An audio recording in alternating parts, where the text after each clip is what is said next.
Well, I have been looking forward to this. Oh my goodness, my dear friend Sonny, thank you for joining us today. I admire you. I have watched your leadership. I've watched how you lead for years.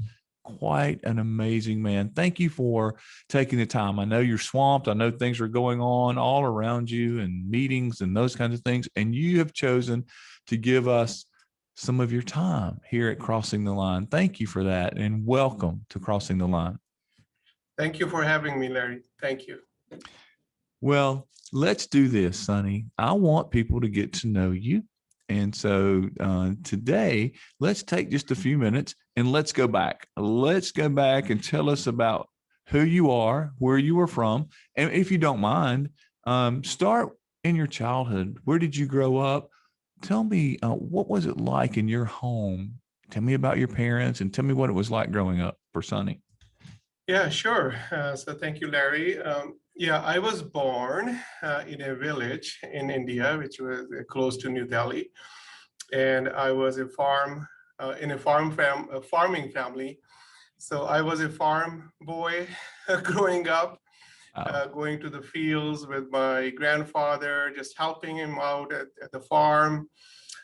We had cows and buffaloes and goats, and just I loved helping my grandfather at the farm, and I really enjoyed it. And yeah, so that's where I grew up, and I finished my high school in India, in a high school close to my village in India. And then I moved to Jersey City, the New York City metro area. So it was a direct flight when Wow. I didn't even go to a close like big city, and a village boy landing here in probably one of the biggest and most happening city on this earth. So I landed here in Jersey City, and I started my American journey after my 12th in India, and that's where my American dream started.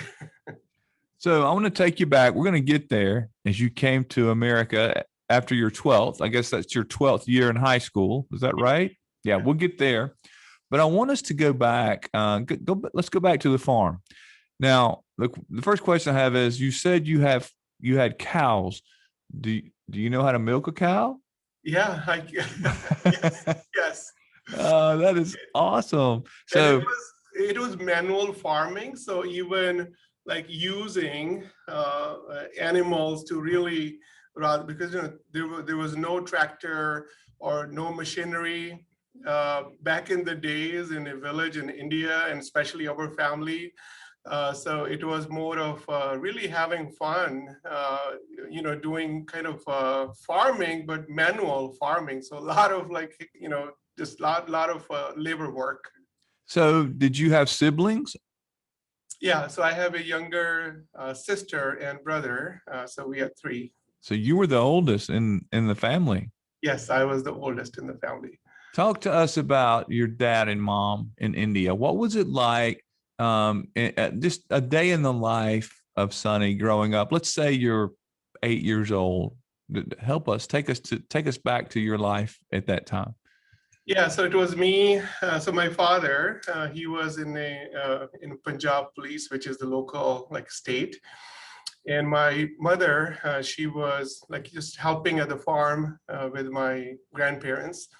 So it was me kind of going to school in the day, in the evening come back, and I had a routine at the farm where I had to kind of feed grass. First of all, go out there and kind of collect it and then take it to cows. And it was really my grandfather assigned me these evening duties then that I had to perform every day, 7 days a week. So Really? yeah, so it was a 6 day school in India. So Saturday is like early.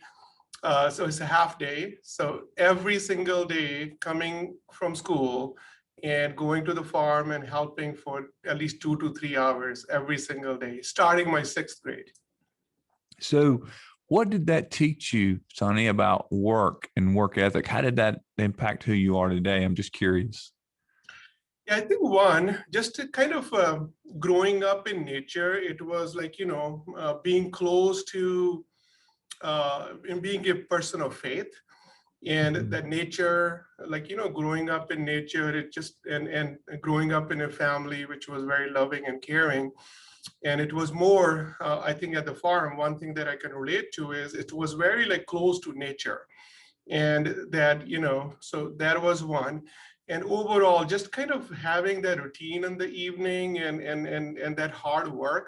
So it was really kind of practicing that hard work muscle, that ethic in the beginning, that hard work ethic, Mm. that for anything for you to do, there is no substitute for hard work. And that came from my grandfather assigning me some duties at the farm to perform every single day. And I was, even in some, some days I didn't want to go there, but at the same time, I didn't want to disappoint my grandfather. So I always made sure that I am there to help him.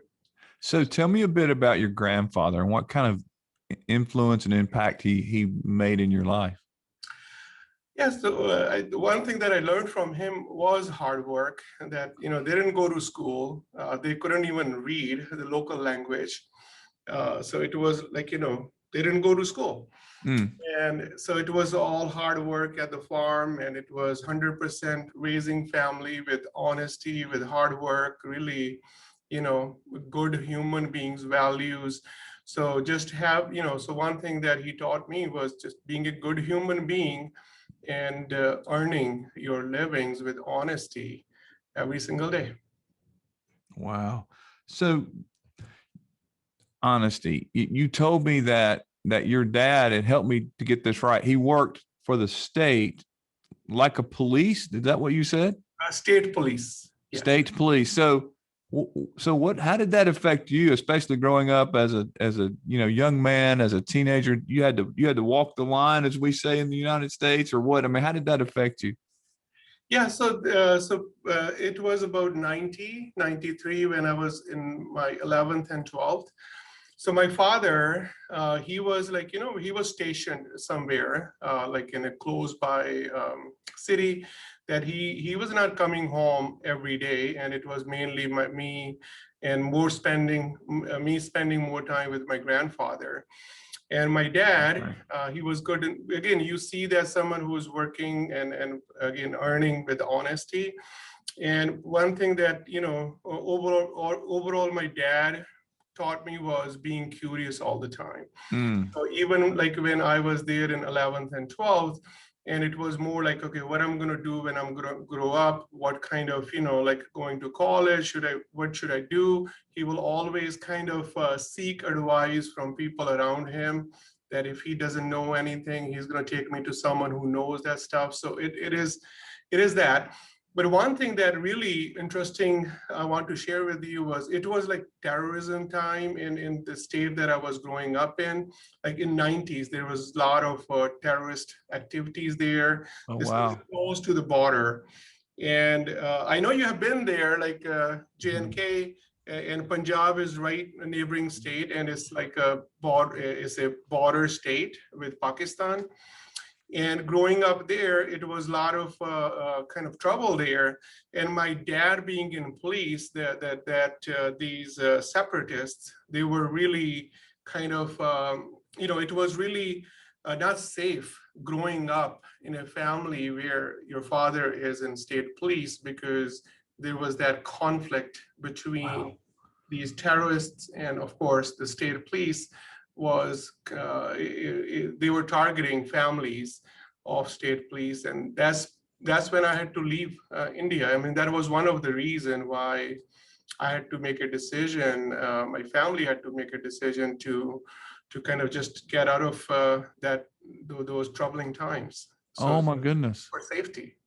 So because of safety, you fled, or you chose to come to the United States. Is that right? In Yes. New Jersey City. So I've got to ask, how are your parents now? Are they okay? Are they still there? What's going on with that? Yeah. So they are with me. They are here in New Oh, Jersey. they're here. Okay, I love that. It's great. Yeah. Once I was settled here, so I had to help, and I started helping from the day one I arrived here, kind of really helping my father with more of his financial stability. But then I invited my family, so my parents and my brother and my sister, they followed me here. Wow. You brought your whole family. Yes, now everyone is here. And now, Sonny, you can say pass. You don't have to answer what I'm about to ask you. Okay. But I just want to know, as you think back on those times, were there times when you actually felt like you were in danger, or that your dad, obviously, were there times when he feared for his life and feared for your life and his family? Every single day, Larry. So from 84 to 93, when I left India, Wow. every single day it was like, I didn't know my dad was going to be there next day. Oh, wow. Same thing because he was not home, and we were living in our village, but our farm is like right next to the village, and it was like not even like houses around us. And it was like that fear that, like, every day you kind of go to bed hoping that you wake up in the morning. Yeah. And it was really, really a bad time there in that region. And because my dad being not there, and my grandparents, they were there, but they were old, right? So they were with us, but it was really my father not being there. That sense of safety, security was like, it was crossing my mind every single day. I can't imagine living in that type of environment. And you were the oldest sibling. So Yeah. did you feel a sense of responsibility for the family while your dad was gone? Yeah, absolutely. And that was the whole reason I was really helping my grandfather every single day, that my father is not there and he needs help. And it's, again, like a very average farming family where you don't have too many resources. So you try to do Sure. things that you can do yourself. So growing up as a teenage boy and growing into a young man, you still felt that responsibility. How did you balance going to school and yet taking care of the family? Yeah, so it's possible. I didn't even feel that I was doing something kind of extraordinary there. It was like just a routine that I had to do my homework, and I had to, even in the morning sometimes, like, it's a 4 a.m. routine my family had, and just going to our temple in the morning, and then helping my grandfather, especially in the season area when there is like, a lot of work going on, and even in the morning. So it was just normal routine, and normally set, weekend, Sunday, especially when you have a day off, and that's when you catch up with school work. And yeah, so Wow. it wasn't that bad. Well, walk me through a routine, Sonny. What is you said it was just a normal routine. What time did your day start, and generally what time did it end? So my mom used to wake me up at 4. That there is a special, like, the faith, in my faith, like getting up and kind of really praying in the morning and starting your day that way. So my mom was big on that. So every single day, it was, that was the routine. My family will wake up. My mom is gonna wake me up. We go to the temple, and then if there's something that needs to be done at the farm, I will do that, and then be ready to go to school by 8 a.m. because that travel time to a close by school was like close to an hour. Oh my goodness. All right. So just the morning, we're still in the morning. You get up at 4. Yeah. You get ready, go to the temple. Yeah. And then go to school. That's an hour. How do you get to school? So it was a rickshaw, if you are familiar with the rickshaw. So we used to get on the rickshaw. Yeah, that was all the way up to like 7th, 8th grade. Then I had a bike, and I used to bike. And that was a new thing. My dad used to tell me, I used to go to the same school. I used to walk every day. And now you have a bike, and you're in a much better shape. And I used to bike, and it was about 4 or 5 miles through the road where you could bike. it was like a direct road there. So yeah, so every day biking to school, and then coming back around about 3-4 p.m. I used to get home by 4 p.m. And then kind of having a cup of tea, which my mom will make, and then just start helping my grandfather at the Here farm. we go, right? And after that, you have responsibilities. And I guess, Sonny, if you're on your bike, you're riding 4 or 5 miles. If it's raining, it's just raining, huh? Yeah, and roads were not like paved roads. Oh, It's like, we're talking about 90s in a suburb in India, very rural area close to the border. that's amazing. So now let's fast forward a little bit. You're in high school, okay, and you're a teenager. What was it like a teenager in the 90s in your village and where you lived and where you grew up, and then you're still going to school, right? Yeah. What's it like in your life as a teenage boy? Yeah, so it was like on the weekend, you kind of you hang out with your friends in the village, and there were no electronics or anything. Even getting Right. electricity was a challenge in the village. So forget about those video games and everything else that we do nowadays. It was more just kind of, playing volleyball. I'm a big volleyball fan, and Oh, even now.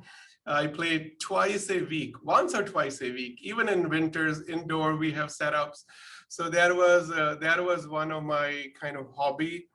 That soccer, football, we used to call it there. football, right? Yeah, so it was more playing, just kind of with my friends whenever I get time on the weekend. But weekdays, I mean, school days, it was just day was packed, so there was no time to kind of do anything else.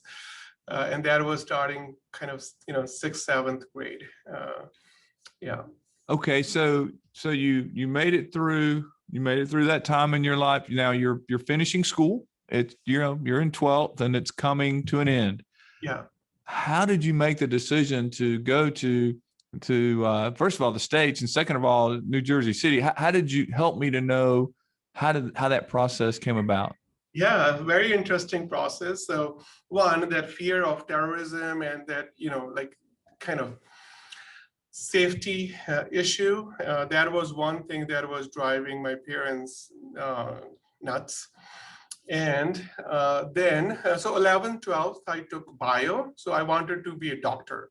Oh, Yeah, and I wanted to be a doctor. So in the 12th, like here, you will go to kind of, the process to go to a medical college there. In the state that I'm from, there were only 2 medical colleges, but overall India's population is is like over 1 billion people.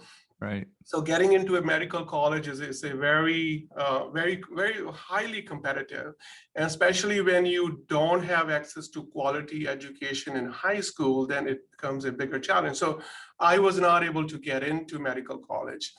But at that time, there were like 2-3 options. You kind of, they call it like donation, like you paid donation to get into medical college, and then they bump you up, probably top of the line there. So that was one. My family didn't have money to do that. And the second was, at that time, a lot of people were going to Russia to go for medical college, even there. So even though I got admission or acceptance letter from Leningrad, that is like St. Petersburg in Russia. Mm-hmm. A lot of kids were going there for medical, so I got acceptance there. But Wow. again, money was an issue, budget was an issue, so I Gotcha. couldn't go there.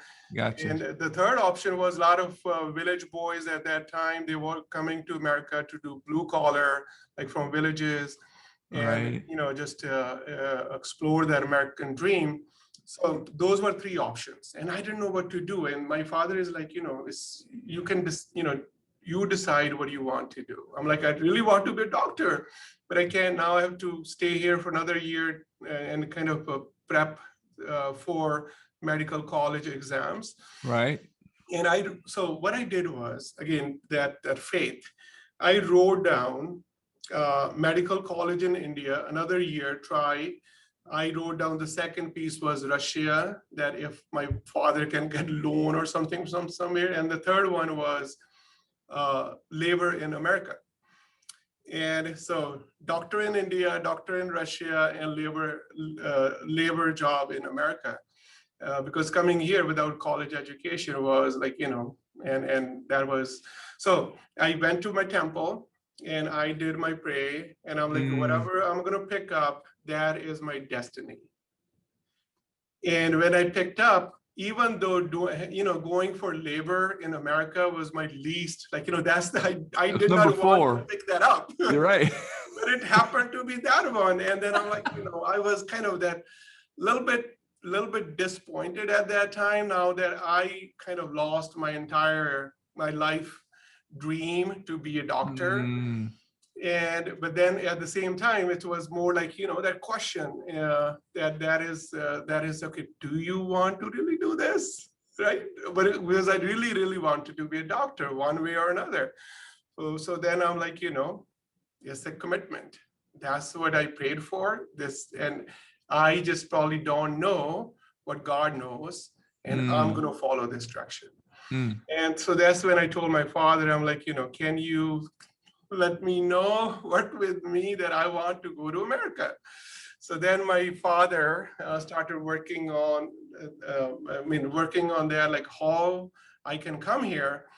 And that's where I came here, and with that kind of really roadmap there, that I'm going to go to America, do something there, make some dollars, and send some money back home, and then spend there 3-4 years. My family will be good. Then I come back, and then I will do something back here, some kind of business. I will bring money from there, and then I will do some business there. wow. So that was the plan. That was the plan. And you were how old? How old were you? I was 17 and a half. 17. All right, let me get this. 17 years old. You're coming from India to America. Yeah. You're going to work, you're going to make money, send it back to your family for 2 or 3 years, 3 or 4. Then you're going to go back there and start a business or something, hopefully with some money that you've saved. Was that the plan? That was the plan. At 17. Yeah. That is a fascinating story. So continue. What happened? Yeah. So then I came here, and so it was also, so kind of overall, when we did that analysis, okay, this is, and then on one side, it was, okay, I had to do something, right? Right. To college, or do something to kind of, do something in life. And on the other side, there was, again, that turbulence going on. And so we were leaning towards, first of all, before this temple visit, Russia or here. But when it was from the temple that decision made, then this was the only direction that I wanted to take, no matter what happens. And so I came here, and then I came here in 1993, October.